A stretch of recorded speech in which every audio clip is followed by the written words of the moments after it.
पाकिस्तान सरकार की इस वक्त हालत खराब है क्योंकि पाकिस्तान में चुनाव के दरमियान लगातार एक के बाद एक आतंकी हमलों ने पाकिस्तान के सरकार और सिस्टम को बुरी तरह से हिला के रख दिया है। और घबराए हुए पाकिस्तान ने एक बड़ा फैसला कर लिया।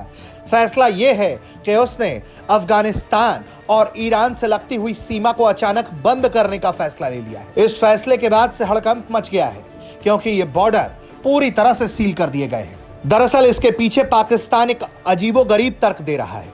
पाकिस्तान का तर्क यह है कि वो अपने चुनाव में किसी भी तरह की कोई और नई मुसीबत नहीं चाहता, इसलिए उसने चुनाव के मद्देनजर इस बॉर्डर को बंद करने का फैसला किया है।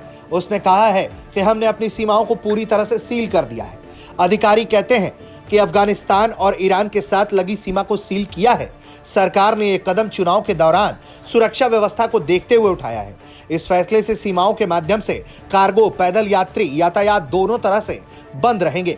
विदेश मंत्रालय ने भी इस बात की पुष्टि की है और कहा है कि सीमा बंद चुनाव के पूरे दिन रहेगी और चुनावी प्रक्रिया समाप्त होने के बाद 9 फरवरी को फिर से बॉर्डर खोले जाएंगे।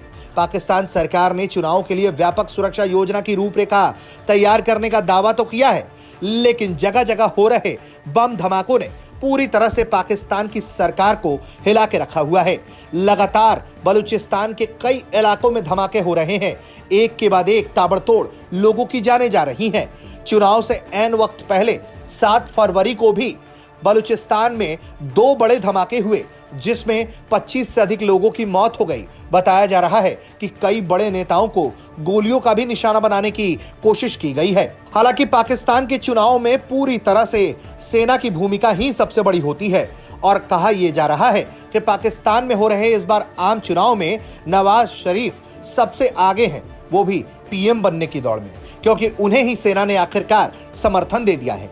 पूर्व प्रधानमंत्री इमरान खान को जेल में भर दिया गया है और पीटीआई की सारी उम्मीदें पूरी तरह से खत्म कर दी गई हैं। इमरान खान की पाकिस्तान तहरीक-ए-इंसाफ पार्टी के उम्मीदवार निर्दलीय रूप से चुनाव लड़ रहे हैं क्योंकि सुप्रीम कोर्ट ने उनकी पार्टी को उनके चुनाव चिन्ह क्रिकेट बल्ला से वंचित कर दिया है। इसके अलावा बताया जा रहा है कि शरीफ पाकिस्तान मुस्लिम लीग नवाज चुनाव में सबसे बड़ी पार्टी बनकर उभर सकती है क्योंकि सेना लगातार उनके लिए काम कर रही है।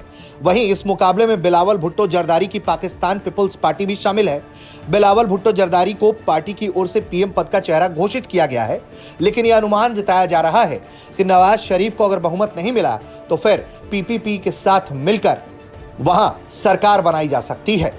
लेकिन जिस तरह से बॉर्डर बंद करने का फैसला हुआ है उसने हर किसी को हैरान कर दिया है। ब्यूरो रिपोर्ट, भारत तक।